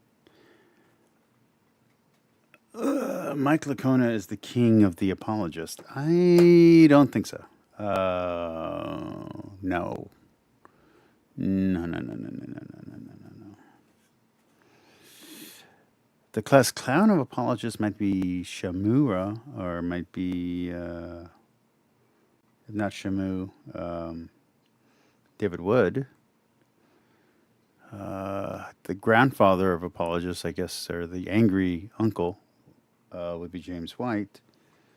Stephen Anderson would be the family outcast. Let me see. Who would be the? I mean, I want to give the title to Jimmy Akin, to be very honest. But if not Jimmy Akin, what Protestant has as much pull as Jimmy Akin? I don't know. The Red Pen guys, Alpha and Omega Ministries, the nephew or son-in-law of James White, whatever that guy's name is. The king of the apologists today. I don't know. It's not Mike Licona, though. Right. So that's kind of the analogous situation here. These guys in their respective professions have certain aspirational goals. They want to be sort of respected and liked in certain circles. And my mom is being, a sort of upstart scholar. Who is your mom? I'm trying to figure it out. I looked it up online. I'm not getting any freaking answers. Way that Meg is being an upstart journalist. And she's outside the mainstream institution. Outside the mainstream, and right. she doesn't quite technically have the right credentials on paper, but she can demonstrate her chops with the quality of her work. Exactly, right. And so, I mean, my mom is a philosopher. She has a long publication record there, and she's shown how philosophy can intersect with biblical studies, can bear on it in interesting and fruitful. If she's an evangelical, she's probably not a very good. If she's an evangelical fundamentalist, she's probably not a very good philosopher. I'm going to be really honest. In important ways. And meanwhile, she has red flag. Hit the books. We were talking about hitting the books. She's hit the books. She's gotten up to speed on the debate and produced serious scholarship and peer-reviewed papers. So she's entered the discipline. And people don't want to acknowledge that because she's not part of the club. She's not part of the bro club, and she broke the code of silence. And Meg, in this book, she talks about, the 11th commandment, like thou shalt not criticize a fellow, I forget how it goes, a fellow evangelical or something. There's something similar to that in Big Apologetics. There's a similar kind of code of silence, like you do not attack another, perceived conservative labeled scholar because the watching world, right, there's that phrase, the watching world is going to... I will continue to disagree with my version of this problem, Brian Holsworth. I'll continue to do it until he comes over to my way of thinking. Once he agrees with me, though, I won't disagree with him. At least there's that. Going to see us fighting, and it's going to look bad. So stop it. Just stop that. Don't do that. People have tried to suppress our work. People have pulled endorsements, have refused to endorse future work. It's a whole mess. So anyway, that... It sounds like you might have an axe to grind. You might be kind of biased, which makes for bad journalism. And it's your mom. Controversy, that whole and that whispering behind the scenes. Yes, and this is another thing that seems to have happened in... We're going 2 more minutes, guys, and then we're going to switch over to the other one. Gavin Ortlund land, and it's a little bit hard to tell how much of this is at the... Gavin Ortlund land. That's hard to say. I wouldn't mind visiting, though. I hear it's nice. I hear they're very polite. Direct action or request from Gavin. They might ask you to be, ecumenical. Gavin himself, or and do some kind of class on what does he call it? Oh, it's a military term for when someone's injured and you're doing like emergency surgery. I can't remember it right now. Gavin's father, or perhaps just friends and family of Gavin that might be acting on their own accord. But there have been multiple requests to take down video interviews with Megan Basham because she mischaracterized Gavin Ortlund, is the leading accusation and reason for the request. And a lot of these people are big Eva connected. Look, I'll be honest with you. If Gavin was my baby bird, I'd be protecting him too, because that's a beautiful baby bird. Like Gavin, his father was a professor at Trinity Evangelical Divinity School up in Deerfield. I think he's sort of like, as PVK is to the CRC, the Ortlunds sort of are to Big Eva. They've been pastors and seminary professors for like generations. And so Congratulations, Gavin. You're now in the same boat as my cousins who married the Rockefellers. Yeah. Congratulations. You're part of the conspiracy. Really proud of you. Let's check this out. This is it. We're only going to do like 15 minutes, and so we'll see. But I want to think we quickly did a pull up great some job. comments real fast, and then we can talk about a few other things here real quick. But Damon asks, why is this central idea being pushed that the majority of people criticizing the book are doing so without having already seen everything being referenced? The reason for this, Damon, is because if you just look at the views, it kind of shows itself, where his videos responding has 50 to 60,000 views, and the video of actual climate change has about 10,000 views. So it means that there is... I've watched the climate change video. I've watched it now twice. When it first came out, and then when this controversy happened, I rewatched it. It's a good video. And there's also subsequent videos where he's still talking about the same thing. Portion amount of people only watching his responses as opposed to watching what he originally said and the tenor of the original video. And watching commentaries. Maybe they're also watching somebody who spliced up his video and did a commentary, and so they don't go watch his whole video. Oh, that's what I should have done in this video.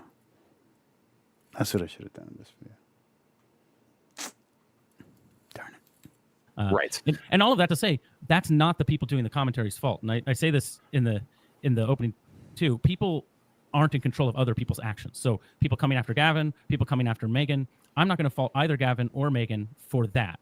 So contribute, you're more than welcome to. But enough about the internet jargon that really no one cares about. Let's talk about what everyone actually does care about, which is this whole Megan Basham, Gavin Ortlund controversy. I have a good friend of mine on named Josh Klein. So I subscribe to this channel purely on this one episode. They did a really good job. So if the rest of their episodes suck, I'll unsubscribe. But they did really good here. Here's the thing. I have to make some confessions real fast. One is that I have talked to Josh about coming on the church split for probably about a year. Is that a fair thing to say, Josh? Yeah, probably. Yeah.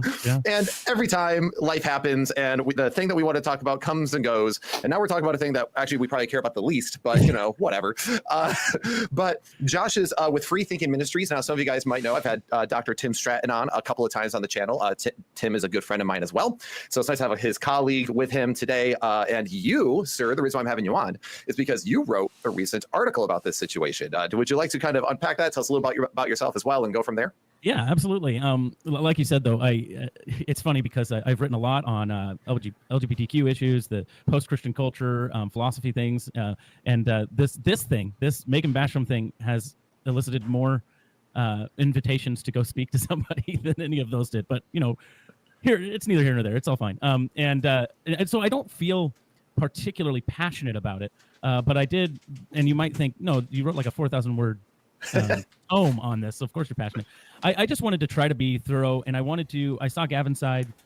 So in full disclosure, as I wrote the article, I saw Gavin's reaction video before I bought the book. I saw his second reaction video before I read the book, and then I read the introduction in the first chapter and watched his climate change video, and then reread the first chapter. And I joke that I feel like I might have the first chapter memorized after all of this, trying to go back and forth and figure out exactly what's going on. But I thought it would be good to elucidate what I think Megan is trying to do in that first chapter. And so what I talk about is I do mention some people like Braxton Hunter, our friends Braxton Hunter and Chris Tate did a reaction to this as well. You have to read the introduction. If you read the introduction and the first chapter, I don't think most people would come away with the idea that Gavin is an example of a shepherd for sale. Rather, I think what she's pointing to, because she does it kind of in backwards, she does it opposite in the introduction.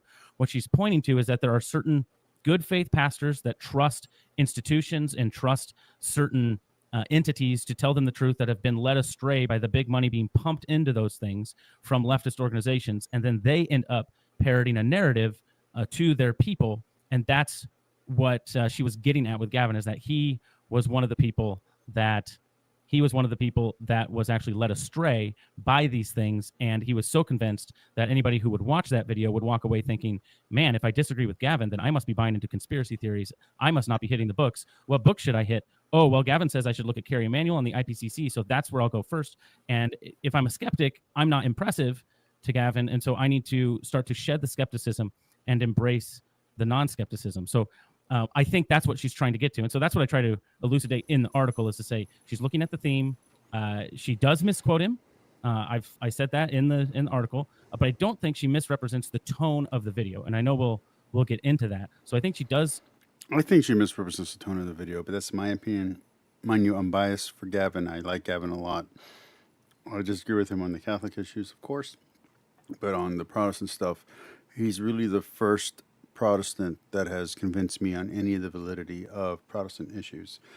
Gavin Ortlund, Jordan B. Cooper, and Matt Whitman are pretty much the only Protestants I've ever seen make arguments on pro-Protestant side of things that I either agree with or I at least understand. When I say understand, I don't mean as in comprehend. I mean as in I'm sympathetic to. I've heard stuff, from Protestants my entire life. I used to listen to Baptist, Southern Baptist stuff on TV before my cartoons when I was a kid. I grew up around Southern Baptists. I've listened to a lot of Lutheran stuff. And I've listened to evangelicals on TV, on the radio, talk radio, AM radio. So I'm fairly familiar with what they say. And I've never been impressed by any of that stuff. And I think the worst example is when I really took time to learn what James White taught and what Mike Winger taught. That was a big waste of time. And it just turned me off from Protestantism completely. I would never be a Protestant based on what I've heard and seen and read from these gentlemen, meaning Mike Winger, James White, etc., Alan Parr. But if I would have heard Gavin Ortlund or I would have heard Jordan B. Cooper before I learned all the Catholic stuff, before I read the Church Fathers, they could have convinced me that Protestantism had some validity to it. So I am very biased for Gavin's side because Gavin could have convinced me about Protestantism if I hadn't already read the Church Fathers. After I read the Bible, before I read the Church Fathers, Gavin could have gotten his claws into me. And I respect Gavin's abilities. So I'm biased for Gavin. I'm biased toward Gavin. So yeah. Take some quotes, and she puts them out of context. And I've watched every one of his videos, by the way. Everything that Gavin Ortlund has ever put out, I've watched. Almost like how I used to watch Jordan Peterson until he went Daily Wire. To the fact that she thinks the tone looks a certain way. It would be helpful if instead of just saying the theme of the video is such that if she would have backed off and said, hey, what I'm saying is if somebody watches the video, this is what they come away with. She didn't say that, but I do think that's what she's doing. And in full disclosure, her and I have actually ended up messaging back and forth over the last day and a half about this article that I wrote. And so we'll talk a little bit about that. But I think that maybe catches us up, at least it's a summary I would agree. Yeah. For me, like my whole, so I had company, some of my best friends and basically my family in from out of town. And every time some crazy thing hits, it's always when you can't actually dig into it properly. And I got a lot of messages asking what my opinion was on this. And I was like, I have no idea. I have always liked Gavin Ortlund. I don't really know who Megan Basham is before this book. Now, I have read a lot of articles from the Daily Wire, and apparently she's a journalist with the Daily Wire. So for all I know, I've read her work. I just don't. I don't always pay attention to the author at the top. I'm like, what's this article? So I'm a Daily Wire Plus subscriber. I've always enjoyed Ortlund. I canceled my Daily Wire Plus subscription maybe like 4 months or 5 months after I got into it. I did not like their content. Only thing I really enjoy from them is Brett Cooper and Ben Shapiro. There's no one else on that program I enjoy. When I was subscribed, I was listening to all of their stuff, and no, it wasn't worth it. So, and Matt Walsh can go, suck an egg. I've never loved him or hated him, but I've always found his demeanor very kind, and I've always found just like, I don't know, he's like the guy you can turn on. Now that I've listened to him so much the last couple of days, I'm like, man, this guy, you could just like play some jazz music in the background and just hit play. And just you could put him in an elevator and you wouldn't even notice that it's religious stuff. You'd be like, you're hanging out with a nice guy. So he really does have, I do think that they're both good people. And as a brother in Christ, it does bother me because the church split really deals with divisive issues in the church and how we can talk about them and how we can navigate them. And it does bother me when I see a lot of division. But what I'm also seeing is a lot of people dividing without actually doing as much of the homework either. So I spent the better part of yesterday just listening. I mean, I listened to her with Frank Turek and Alyssa Childers. I listened to Braxton Hunter and Chris Date's video. I listened to all his response videos twice. I listened to, just his climate change video, I think 3. Just, this is not something I naturally would care about necessarily, but it is something that everyone cares about. And I think there is some things I'm noticing on both sides that are completely missing each other. So the question really is somebody lying? Who is lying? And what should we do about that? Which is why because that's what people are saying. So these are all the sort of things I want to talk about. So I'm glad you got us caught up on the controversy. And I know you don't care as much about it, but here they don't care nearly as much about it, but it is important. But then you're going to have church culture people who really like Gavin, or apologetics people who really like Gavin. And that's how I know him, who are going to want to just champion him. And I would rather us go, hey, stop for a second. Let's look at what's being said and kind of go from there. So Josh, I appreciate that. Now, but there is a caveat, kind of a symptom held to high esteem by the general offense. Offense is a good included in a book like this, and you didn't know it was going to happen. Now, some people have said, "Oh, he should have contacted her," or I'm sorry, she should have contacted him, and maybe that's right. Although she dealt with so many people, and it's a 250-page book, and he's 6 pages in it, and it's just a breakdown. Yeah, but the fact that he's 6 pages is that's a lot for a single guy with such, especially considering that it's covering many, many issues. Or at least an assessment of a video. So I don't necessarily falter for not reaching out in that way. I mean, one sentence can destroy a man's career. So 6 pages, that's a ton. But I will say that he was offended by it. But I do think she says in the introduction multiple times, I got 3 quotes in the article that I wrote, that it need not be explicitly transactional. Institutional privilege is something that someone might see, or they might just want to stop being the bad guy for once. I don't know that reflects Gavin. And then she does say maybe there are different degrees of error, passivity for reprisal, and plain old lack of discernment. And I think she would lump him into the plain old lack of discernment with the climate change video that he made. I think he was very discerning, and I'm very proud of him for doing that video. So I don't and think sharing that opinion, because that opinion is not a popular opinion on the evangelical side or the conservative side. He's pushing against the evangelical and conservative milieu, storm, wave, water, stream. Like, he's pushing against it for this one issue, and I'm very impressed that he did that, because he's deeply rooted and entrenched in Protestantism. So the fact that he took a stand that is unpopular makes me respect him even more. And if he backs down from it, then I'll lose some respect for him. She's calling, and actually, I don't even say I don't think. I am 100% sure she is not. He didn't even hit it that hard. A shepherd for sale in the book, but she's using him as an example of what can happen when certain people at the upper echelon sell out, and that trickles down to influencers who take those people seriously. The people she hits most hard in the book, as far as I can tell, Even in this chapter, Jonathan Moo is the person she goes after the most in this chapter. And it's interesting because in Gavin's video, he says she goes after Doug Moo. Well, that's not right. He's familiar with Doug Moo because of his theology, but Jonathan Moo is someone different. And so even he misspeaks on what she's actually addressing when he's addressing her.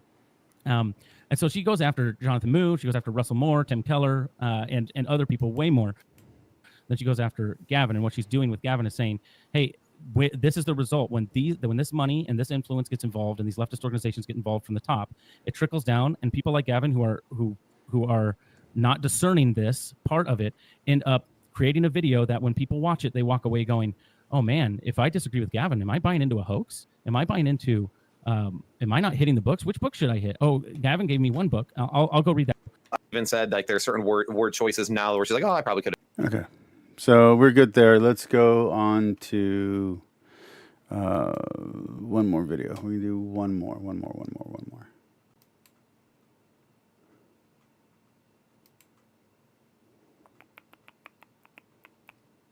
Okay, hold on. Cringe, like weird, embarrassing, and they don't believe in evolution. Kevin Jin. Here's what we're doing. I feel like true. okay, no commercial. Some other faith. Is your investigation into Catholicism touch on those same topics? Yeah, so people ask me this a lot, and honestly, it's not as much Islam as it is Orthodoxy, and then also just kind of like non-Catholic Christianity. And my answer, I think, sometimes frustrates people. But my normal canned answer is something like this: the Catholic Church, as a topic, is just such a large topic that you could probably spend at least one full lifetime investigating the claims of just the Catholic Church. And so I'm dedicating this lifetime to the Catholic Church. If the Hindus are right and reincarnation is a thing, I promise that I will dedicate future lifetimes to the study of other religions. Sure. Well, I'm kind of being led to the Everett's many worlds theory. So actually, there's thousands of other universes in which you are doing just that. So don't worry, it's covered. The other Kevin has that YouTube channel. Thanks, other Kevin. He's handling it. I have a guy that wrote a book called the Quantum Physics for Hippies. We're talking, I think, in 2 days. And one in the blurb of his book is like, in another universe, you might be. BS, let me ask you a question. If I can somehow convince Michael Beverly to let me on his show, I don't know that I can, but if I could, should I go on there? Do you think we could have a good conversation about Catholic stuff, not like, conspiratorial pasture stuff? Subject to horrible treatment, or maybe have a great life. If somebody says boo Everett, well, this show is not about this show is not about quantum physics so much, but I'll dive into those topics. But back to the serious point here is it's certainly possible that some religion's true and it's not Catholicism or Christianity. But of course, when I left Christianity, I felt that the thing that I felt most was if I could be tricked, because I was a genuine believer, a genuine seeker, and genuinely, authentically, like in love with Jesus and God, and I still, even as an atheist, I consider myself a good person. Like I'm not. You don't think me and his politics match up? I'm not adverse to truth. So when I left Christianity, Kevin, if you're watching this, my cat's better than your cat. Christianity, my specific church, I didn't say to myself, oh, I should probably go investigate Hinduism or Mormonism or Islam or. But your hairline's better than my hairline, so I guess we're even. The Catholic Church or the Orthodox or the Presbyterians. I just said, no, I'm just done. Do you kind of feel the same way? Like if imagine there was a deist God and he showed up and he proved to you he was God and he said, oh, by the way, the Catholic Church is nonsense. So are all revealed religions. They're all man-made, but I'm real. I'm a God. I prove it to you, but poof, I'm gone. Like, where do you stand on that? Or do you think maybe, all roads lead to some sort of truth? Yeah, I mean, if some kind of God did appear to me and it was just like, such an appearance that, it was the most lucid thing, more real than me being on your show right now, then yeah, I mean, I would have no other choice than to believe it. I guess I'd be a deist of some sort. I don't know if that would like change the way that I live or anything, but, I would believe it. I want nothing more than to debate an ex-Catholic. The closest thing I had was when Cade came on the show. So I want to debate an ex-Catholic, someone who's anti-Catholic, who actually knows about Catholicism. I really want to have that conversation. And I appreciate Cade. I hope he still watches. I hope to talk to him again. He was a great guy to talk to. And yeah, I mean, to some extent, I call myself agnostic today. I don't call myself an atheist. And And I'm sympathetic to some models of God, like some of the like nearly naturalism friendly models of God. I'm sympathetic to those. I'm not going to call myself a theist, but I also don't call myself an atheist either. She's back. That might have more. Is that personal preference or not wanting to be categorized? I mean, if you don't believe in a God, you're an atheist. That's what the word means, in my opinion. But I know a lot of people aren't comfortable with that, and they say, "Well, I'm not sure if there's a God." Well, okay, that means you're an atheist. You're just, you don't believe in a God. Do you see it a little differently than that, or is it just sort of a personal flavor?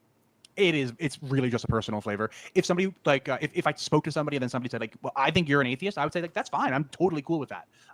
As long as we kind of understand what each other mean. I don't particularly care about what label you want to apply to me. Truthfully too, I think that there is a little bit of a like I want to talk to Catholic apologists. And I think calling yourself an atheist sometimes for better or for worse, I think makes you seem a little bit more combative. I'm saying for better or for worse because I don't think that that's a fair like way to just think about all atheists. They're all combative. But I'm a pragmatist, so I'll call myself agnostic. Yeah, that's interesting because I found that being an atheist, for talking to evangelicals, there's quite a few of them that actually like that idea. They like to feel like they're open-minded. So the more, like, obviously they don't want to have a hostile conversation, but the fact that I'm an atheist doesn't seem to turn anybody off from wanting to talk to me if they're willing. Now I've had a few people look at my channel and say, no, you're just in general hostile. I don't want to. It's not a good fit. I don't want to talk to you. And I'm like, yeah, okay. You're not looking at my interviews. You're looking at my response videos in which guilty is charged. But that's a response video. It's a different animal, right? Oh yeah, no, very, very different. I mean, my interviews I like to think are pretty different than my like regular videos too. I mean, I try not to be too combative in any of my videos. Sometimes like a little bit of snark sneaks through, I think, in my voice, and sometimes I'm afraid that I come across as like a little bit dismissive for something, and I never mean to be. And I think that I'm also he's not honest. He's twisting this, or he's saying these things that are not, they're. Did he just toss his cat over twice? Outside of scholarship, but he's passing them off as scholarship, so he's actually being dishonest. If you press me, I'll say, look, just being a Christian puts you in a camp of having to be dishonest, having to be misogynist, racist. I disagree with all of that. Exclusionary. I mean, unless you're a universalist, you think some people are going to get punished and go to hell. That means that doesn't mean that you're all the other things as well. You have a form of bigotry, whether you want to admit it or not. But a lot of people don't think about these things and they don't act that way. So I tend to be graceful because I remember when I was in that boat, I wasn't sitting around thinking, I could argue with him on that. Haha, all those people are going to hell. I never felt that as a Christian. We could totally talk about the kind of Catholic that I was, because we absolutely thought that most people were going to hell. And we talked about it like a lot. There's a doctrine called the fewness of the saved. And if you read church fathers like Augustine or St. Gregory or even Aquinas and stuff like that, they will talk about how few the saved will be in relationship to the damned. And then my church used to love to say things like, and keep in mind that, Augustine was writing in the 5th century or whatever. And so think about, are we more depraved, today? BS says thinking those things doesn't mean wanting those things. So I would say that the majority of Christianity is not sexist. The majority of Christianity is not hateful. In fact, most Christians would probably think of themselves as trying to save people from hell, not wanting people to go to hell. I would say that the only thing that Michael Beverly got correct in his statement there was the bigotry of exclusivism, because Christians are exclusivist. So I think that is his only one that really hit. I think the other things, while you can find Christians who are those things, they're not necessary to be a Christian. Hence, you wouldn't have progressive Christianity as a thing currently, or liberation Christianity, or liberation theology, or any of the other Christianities that are not quote-unquote mainstream. They wouldn't exist if those were requirements to be Christian, or those were descriptors, accurate descriptors of Christian. I would say the only thing that he really hit right was on the universalism. So if you're a universalist, you're going to disagree with the exclusivism. If you're an exclusivist, you're going to disagree with the universalism. And also how you define universalism, whether or not it's everyone gets to heaven.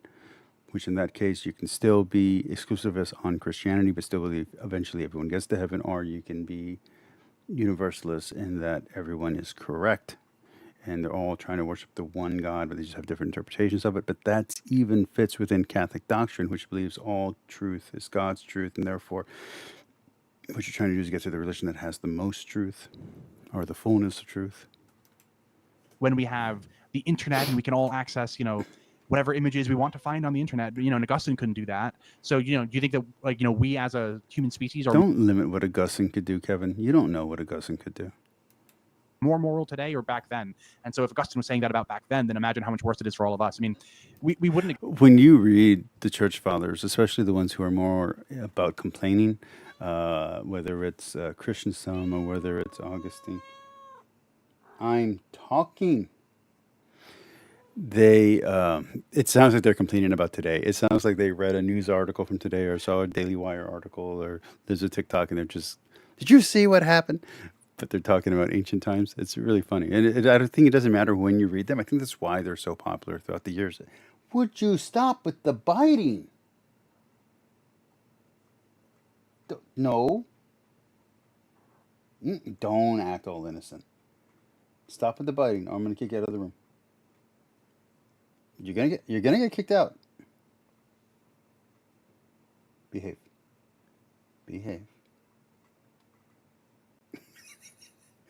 And she gives the softest bite you can imagine. Like, no, I'm still gonna bite you. Okay.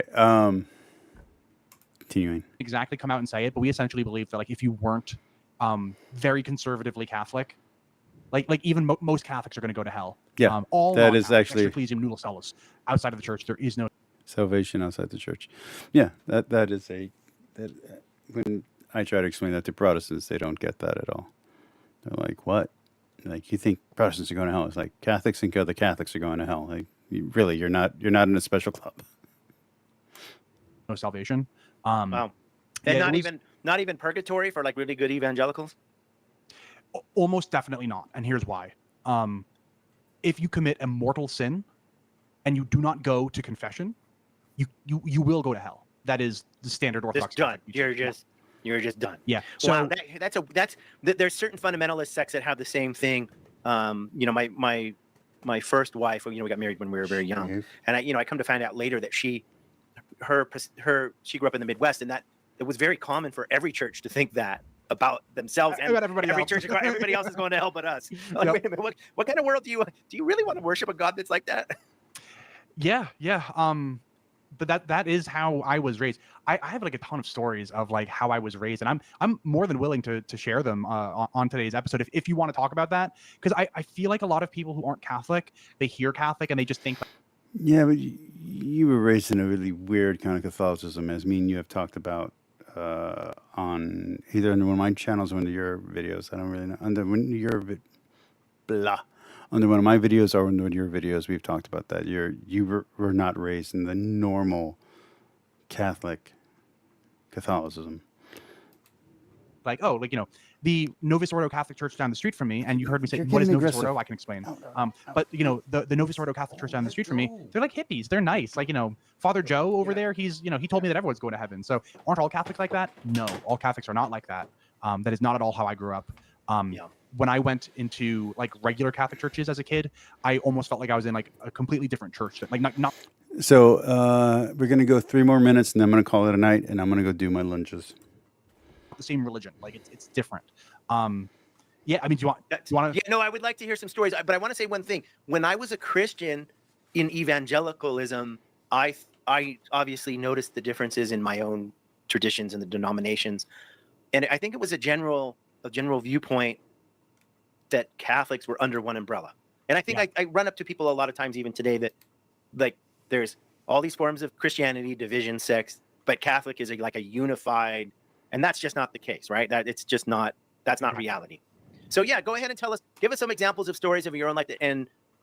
Okay, that's a good place to stop there. Let's go back to the regular view. I'll talk a little bit, then we'll do the music, and then we'll be done for the night. Okay, so thank you everybody for watching. We're not done yet. Thank you everybody for watching. Just to let you know, this week I did have to go to the hospital. Not for me, and there was an incident with a family member, and they were missing. Not my family. We're good. But in the midst of all that, God did send me a blessing, I guess is the right way to put it, the Christian way to say it. And so, based on that blessing, and based on my dad's condition, and based on what I went through this weekend with another family member, we're looking toward the future.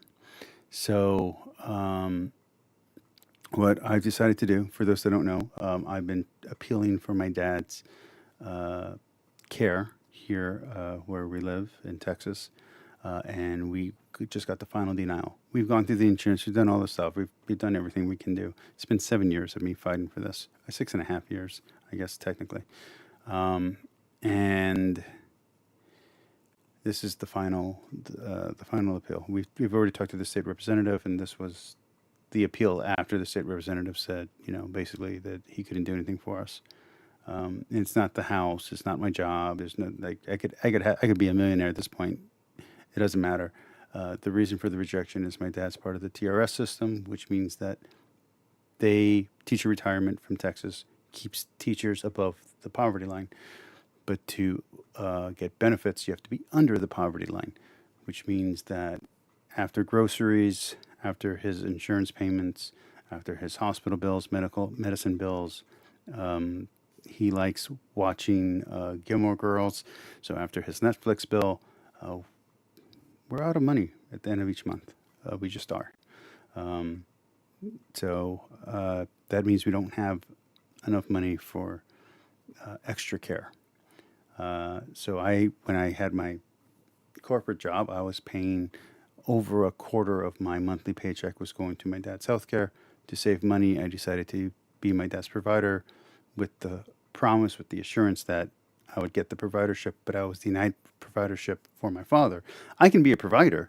I just can't be a provider for my father because my father is above the poverty line.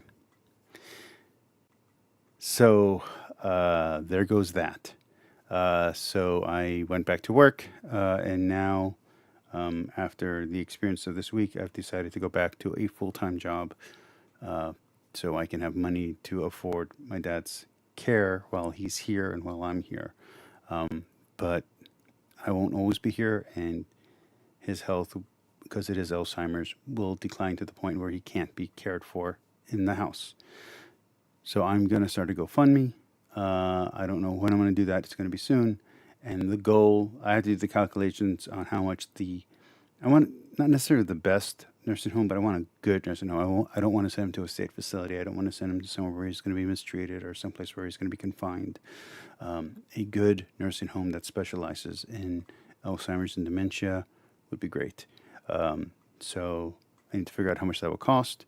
I need to do a projection of life, of how much longer he has to live, and set up a goal so that way he can have care for the rest of his life, proper care in a facility that will treat him with respect and dignity. So that's what we're doing. That's what I'm going to do.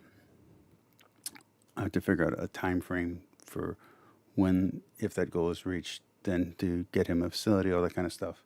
But that's what's going to be going on. But like I said, it was a rough week. Family stuff, outside family stuff, extended family stuff, personal stuff. That my dad's okay, I'm okay, which that's good. And through this process, I now have an opportunity to start a GoFundMe for my dad. So again, good. And I'm moving forward with some other things. So I just want to talk about that real quick. That was it. Once I have the GoFundMe set up, I'll talk about it. I'll promote the hell out of it. Thank you, Thomas. I appreciate that. Anyway, beyond that, so I hope I made up for this week's of lack of show by doing some extra stuff. And I'll try and shoot a video for Sunday to put up on Sunday. I don't know on what yet. And I did not read this week or last week because of what was going on. So I'm a little bit behind on my Jerome. I stopped reading Tertullian because it got boring, although everything that I read has been relevant to almost everything that I've been discussing the last 2 weeks or the last 3 weeks here on YouTube. Anything that I've been watching, a Tertullian thing ends up being relevant. So I probably should go back and read it, but it was a really boring read. I was really not making any progress in it. But anyway, I'm reading Jerome currently. When I'm done with Jerome, I'm not sure who's next. I think I have a Christian Sum next. And I'm reading John Burden, The History of the Bible. It's one of the books that the Dark Magisterium recommends, specifically Dan, in one of his videos, one of his little Dan McClellan videos. And then I'm also, I think I have God's Scribes or God's Ghostwriters also on my to read list. I'm currently reading the Book of Mormon, and I will do a whole review on that one when I get done with that one. I'm doing that on audiobook when I'm jogging or when I'm working out. Don't think I'm spending time in the book. I'm just listening to it. And yeah, that's about it. I love you all. Remember what I like to say. God forgives you, so you should forgive everyone. So forgive yourself. Forgive anyone who's ever done anything. Just forgive everyone for everything. Love yourself, love your neighbor, love your enemy, and live a better life. You have value. You're worth something. So don't give up on yourself. And if nobody else will talk to you, and this is the only thing that you've watched, and nobody wants to give you the time of day, I'll give you the time of day. Come into my chat, I'll talk to you. You have an opinion that no one wants to listen to, I will listen to it. If you're an atheist, if you're a pagan, if you're a neo-pagan, if you're whatever, I don't care. You're a Satanist, I will talk to you. Okay? Because you have value, and I want to hear what you have to say. But in return, I get to say what I think. I love you all. Everybody have a great night. Thank you for everything. Peace. Oh, music. I almost ended the stream without the music. You see, I wasn't even paying attention. Over here.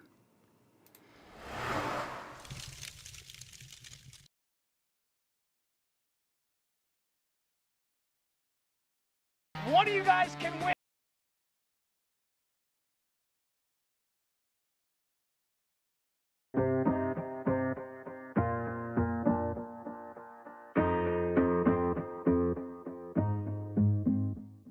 Growing up, parents got me a guitar. Said you could do anything, kid, you could go far. You could be the president, fireman, race cars. The sky's the limit, kid, so shoot for the stars. So I strummed that guitar every day. Found a passion for music, never went away. I joined a couple bands and played a few shows. Tried to impress the girl in the front row. But soon enough, everything starts to change. As you grow up, nobody treats you the same. They try to take your future and make it real safe. You could be a doctor, accountant, or something sane. But yo, whatever happened to the sky was the limit. I fell in love with music, never thought it was a gimmick. I worked so hard on every tune and every single lyric. My whole identity depended on being artistic. Now you wanna strip that away so you feel okay? Cause if I make it to the top, what does that really say? That you shouldn't have given up, that you made the mistake? But if I fail, you feel much better about picking your lane, right? Yeah, things are gonna get better real soon. Yeah, I'ma just do me, you just do you. I swear it's gonna get better real soon. Don't let anyone tell you what you should do. I got a clear view. We're gonna make it soon. Just keep pushing through. Yo, what you got to lose?